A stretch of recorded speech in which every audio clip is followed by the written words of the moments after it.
All right, I hope you're doing well, class. This video is about Susan Wolf. So Susan Wolf is a contemporary philosopher. She is still alive, working at University of North Carolina at Chapel Hill. She is someone who is very relevant to this course because what she's going to be doing is critiquing a certain notion of complete altruism. Maybe not all forms of complete altruism, but certainly a particular kind of complete altruism she wants to say is wrong. And so what she wants to critique specifically is the idea of moral sainthood.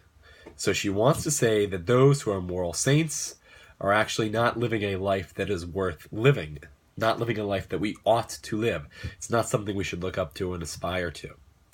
And this is going to strike most people as very strange because we would think the person who is as moral as possible, the person who is devoted to doing what is right and what is good, would also be a good person. And that's exactly what a moral saint is, according to Susan Wolf. Someone who is completely devoted to morality, someone who is completely devoted to producing good. And her very interesting and intriguing and provocative thesis is that this kind of person is actually not living the kind of life that we should aspire to. She's not simply saying, well, it's not the kind of life that I would not want to live. She's saying we shouldn't look up to that kind of person. We shouldn't hold that person up as an ideal. Now, before getting into her critique, before saying exactly why she's making that claim, it's important to notice that she has two forms of moral sainthood. And so one form of moral sainthood is what she calls the loving saint.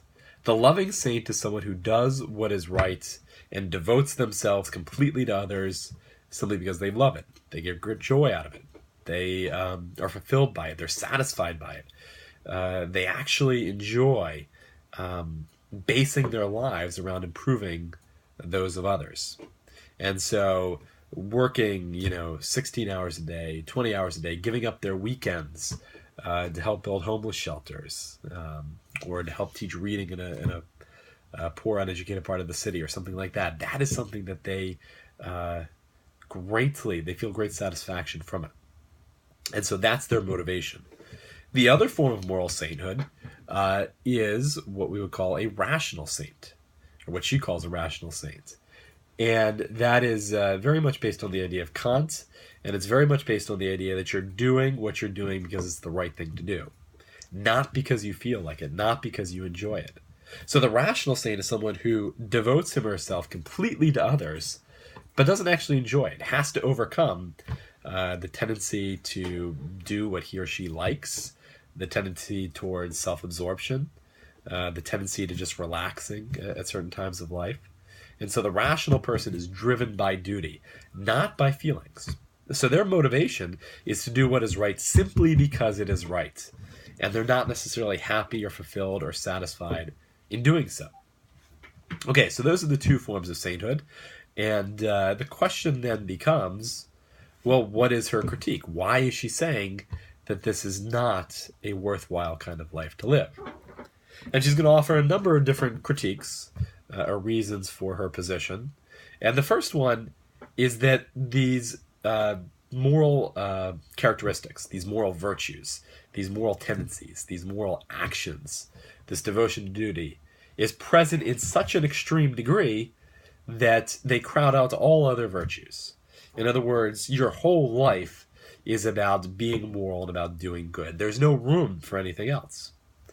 So for example, you couldn't participate in, telling a dirty joke or being cynical.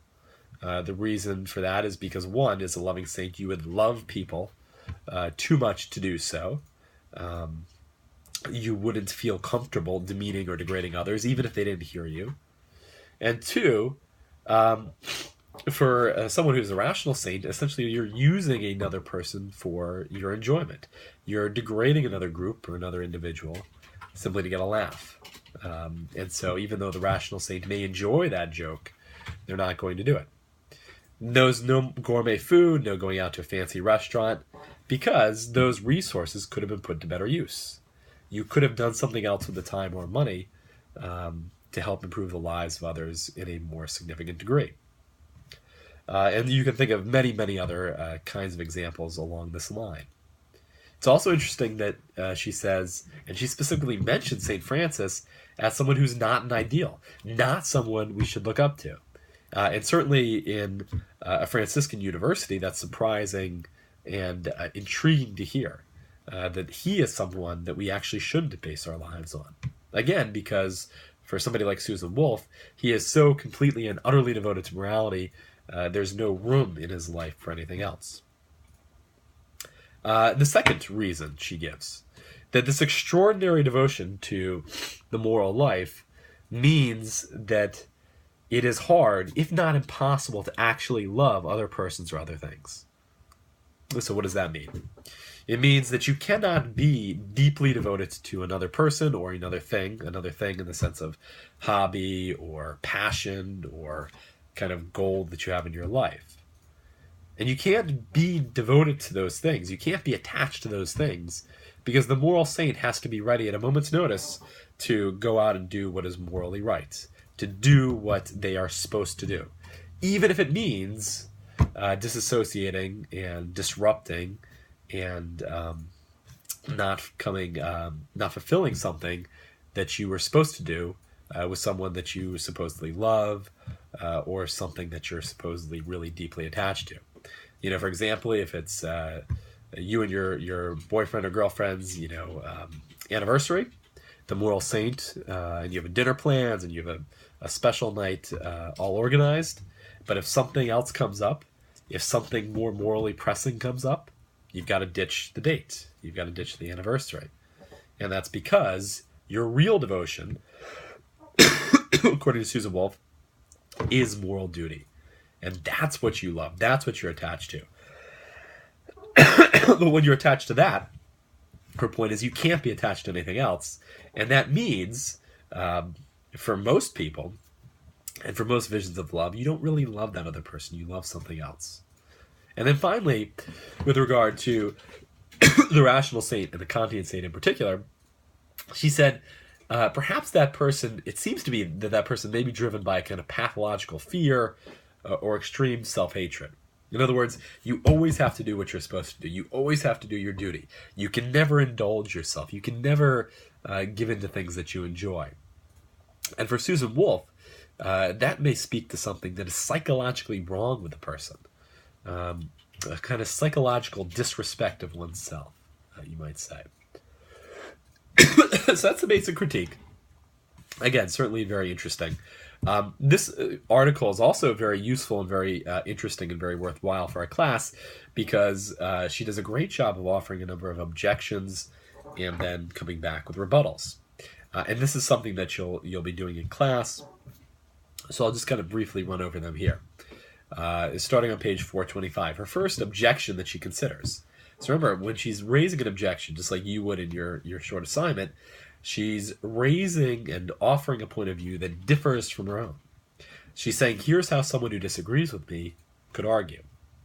And the first thing that she argues is say, well, look, the moral saint doesn't necessarily have to give up everything because a non-moral activity could be used for a moral end. So let's say you're really, really funny and you really you devote yourself to humor and you spend time listening to comics and learning jokes. That might come in really handy at a charity event where you need to loosen people up and get people in good spirits to eventually lead them to give greater donations. Or the example that she gives in the article, maybe you're really good at golf and that golf game is really what you need to pull in this big donor who also lives and loves golf, and it's the way for you to get him or her to give the big check. But even though you can think of this example and many, many others, the rebuttal, and this would be coming from the perspective of a moral saint, is that you really can't be devoted to these other non-moral things for their own sake. You can't be devoted to them because, again, you're attaching yourself to something that is not moral. It may be a happy accident or a great coincidence that your non-moral pursuits can be used for morality, but unless you knew that these non-moral activities and passions and goals and habits were going to produce some greater moral end, you shouldn't be devoting yourself to them. Second objection. This is the objection where you say, essentially we reject the moral saint simply because we don't feel comfortable with that kind of life. We feel like it puts us in a bad light. We don't want to look at our own lives in comparison to that moral saint. And because we feel uncomfortable, because we feel inadequate, because we feel like we're not as good as we should be, that's why we reject the moral saint. And essentially, that came up earlier in the paper, where we talk about that kind of moral life, that characteristics of the moral saint lacking something that most people would tend to want, some of these non-moral virtues.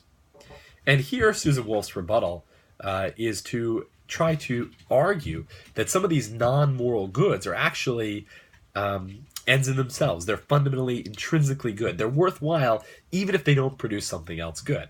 So she's trying to say there's other things other than moral virtues and moral activities and moral principles that are fundamentally good.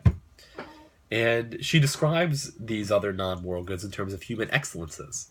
That there's something fundamentally good about learning how to be a great chef. That it's worthwhile to devote yourself to producing foods in ways that really please other people. There can be something really fundamentally worthwhile about learning the violin and devoting yourself to that and becoming excellent at that, and building up the stamina, the courage, and the diligence and the hard work that comes with becoming that great violin player. And you can think of many, many other examples in that same vein. And she's saying these are goods. These are maybe goods of beauty, goods of pleasure, but they are worthwhile in their own rights, not simply because they can be used for something moral. And then finally, the last objection, and this is coming from a utilitarian perspective. The utilitarian says we ought to develop a well-rounded personality because that equates to greater happiness for the utilitarian and by extension those around him or her. So Susan Wolf in the essay has equated utilitarianism with the loving saint. So essentially the objection here would be coming from the perspective of a loving saint, and it would say, well, I'm not going to be just totally devoted purely to this abstract universal moral duty, because if I don't have a well-rounded personality, those that are around me aren't going to enjoy my company, and it would be better, it would produce more happiness if I had a well-rounded personality, and people could enjoy me, and they would enjoy being around me. The problem with that perspective from a Wolf point of view is that that's true, that your friends and your family may be happier if you are not a moral saint. But when you look at the bigger picture, the reality is that if you devote yourself completely to morality, you will make more people happy. Your friends and family might not be as happy with you, but the broader grouping of human beings that you come into contact with will actually be more happy because you're devoting yourself to them, because you are utilizing your resources for their benefit. Okay, with that in mind, that's the overview of Susan Wolf, and to avoid coughing any further, I'm going to end the video here.